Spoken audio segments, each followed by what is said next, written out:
사랑하는 새나 친구 여러분, 5월 29일 금요일 여러분과 함께 하나님의 말씀을 나눌 김도윤 목사입니다. 그리스도인으로서의 품격은 구별됨입니다. 세상과의 구별됨이죠. 세상의 어떠함을 그대로 따라가며 그 품격을 지켜낸다는 것은 모순입니다. 거룩의 옷을 입은 자만이 그리스도의 향기를 뿜어내며 품격 있는 그리스도인으로 세워지는 것이죠. 세상 수많은 사람들이 아니라고 할지라도 나는 맞다고 당당하게 이야기할 수 있는 것. 오직 진리이신 예수 그리스도 그 말씀을 온전히 붙잡는 자만이 누릴 수 있는 힘입니다. 오늘도 말씀을 통해 그 놀라운 주의 은혜를 발견하기를 바라며 행복한 큐티 시작합니다.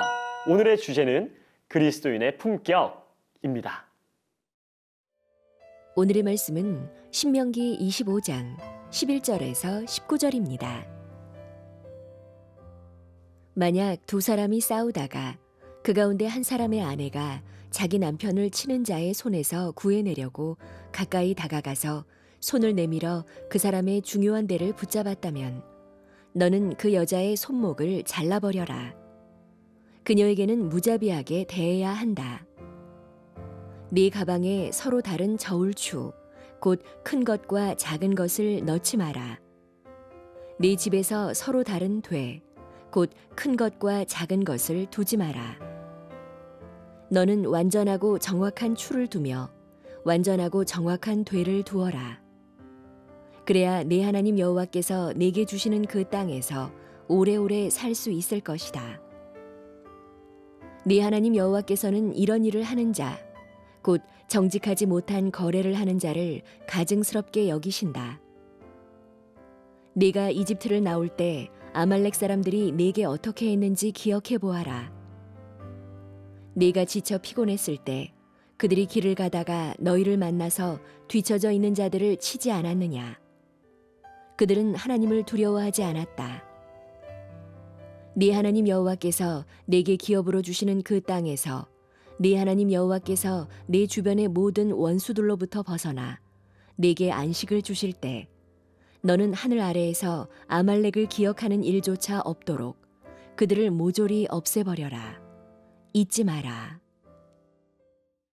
오늘 본문 11절과 12절 말씀을 보면 두 사람이 싸우다가 그 가운데 한 사람의 아내가 자기 남편을 치는 자의 손에서 구해내려고 다가가 그 상대의 중요한 데를 붙잡았다면 이라고 이야기를 하고 있습니다.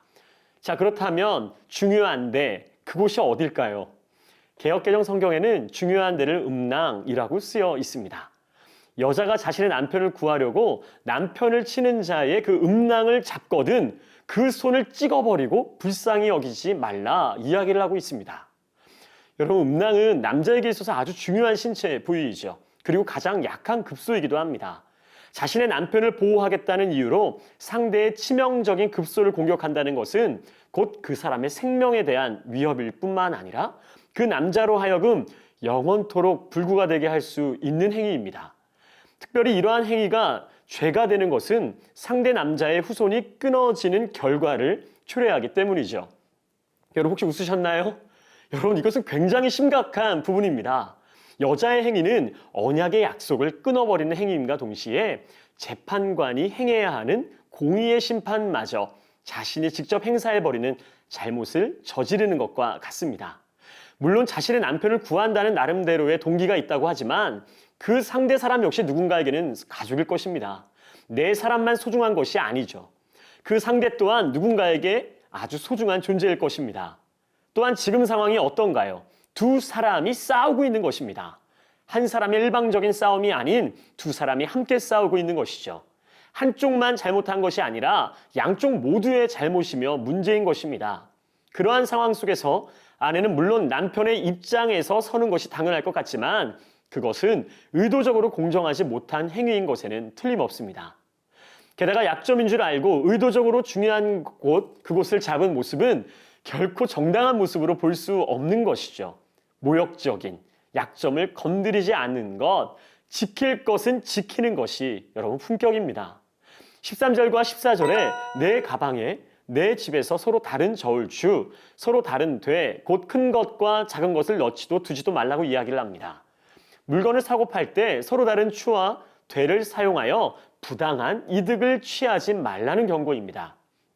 먼저 큰 추와 작은 추를 가방에 갖고 다닌다는 것은 물건을 사고 팔 경우 정량을 속이려는 마음이 있다라는 것이죠. 속일 준비를 이미 하고 있는 것입니다. 물론 겉은 그렇게 보이지 않겠지만 속은 누군가를 속일 생각으로 가득한 것입니다. 이중적인 마음을 가진 것이죠. 나의 가방에 있는 서로 다른 저울추는 나의 이중적인 마음을 나타낸 것입니다. 그 마음 안에 두 저울추를 둔 채 시시때때로 변하는 위선자 같은 모습으로 살아가는 것이죠. 또한 내 집에 서로 다른 큰 되와 작은 되를 두지 말라고 이야기합니다. 물건을 팔 때는 작은 대로 주고 살 때는 큰 대로 사고자 하는 악한 마음이 들 수 있는 것에 대비하여 주신 경고입니다. 우리는 먼저 우리 안에 사람을 속이고자 할 만한 무언가를 꺼내어 버려야 합니다. 유혹될 만한 것들을 의지적으로 꺼내어 버려야 하죠. 그리고 우리 안에 분명한 원칙과 기준을 가지고 정직함으로 살아내야 합니다. 때론 많은 이익이 없을지라도, 더 나아가 때론 손해를 볼지라도 정직하게 살아가는 우리, 결국 주께서 반드시 그러한 여러분을 사용할 것입니다.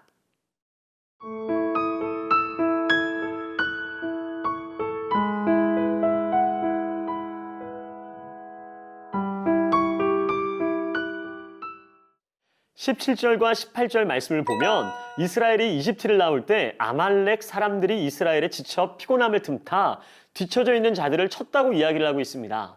지쳐 피곤함을 그 틈을 타서 쳤다는 것, 그들의 야비함을 잘 보여주고 있는 것이죠. 하지만 그만큼 우리가 약할 때를, 그리고 약한 부분을 노린다는 것입니다. 성경에서도 사탄의 유혹을 받아 죄를 범하거나 실수한 일들을 보면 대부분 그 사람이 인간적으로 가장 취약한 부분을 통해서 사탄이 공격을 하죠. 그것은 지금 이 시대 우리를 향한 사탄의 공격 방법이기도 합니다.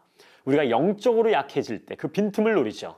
이성적인 부분에 취약하거나 물질과 명예에 약하다면 어김없이 그곳으로 공격합니다. 사탄이 공격할 맛이 나는 그곳을 공격하는 것이죠.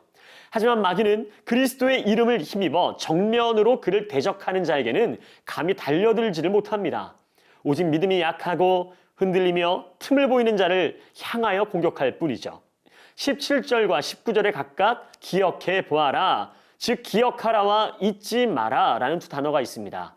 아말렉이 너희에게 어떻게 했는지를 기억하고 아말렉을 모조리 없애버려라, 절대 잊지 마라. 하나님께서 같은 의미의 말을 앞뒤에 두어 명령하신 것은 아말렉을 절대 가만두어서는 안 된다, 아말렉을 반드시 멸하라는 뜻입니다. 우리의 마음 안에도 영적 아말렉이 있습니다. 바로 사탄이죠. 사탄의 공격 방법은 매우 다양합니다. 세상적인 유혹, 우리의 생각과 정신을 흐려놓고 혼란케 하는 방법, 심지어는 영적인 부분을 통해 우리를 시험에 들게 할 때가 참 많이 있습니다. 즉 우리 삶의 모든 영역으로부터 사탄은 우리를 공격하죠. 여러분, 우리는 반드시 깨어 있어야 합니다. 우리를 공격하는 그 사탄의 그 전략과 방법들을 기억함으로 더 이상 넘어지지 않으면 물론이며 우리의 연약한 부분을 하나님께 내어 맡기기를 바랍니다.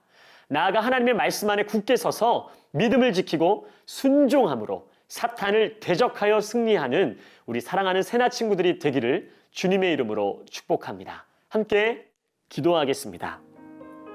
사랑하는 주님, 감사합니다. 제 모든 말과 행동이 하나님 앞에서 하는 것임을 기억하며 정직하고 선하게 살 수 있는 우리 사랑하는 새나 친구들이 될 수 있도록 인도하여 주옵소서. 감사하며 살아계신 예수님의 이름으로 기도합니다.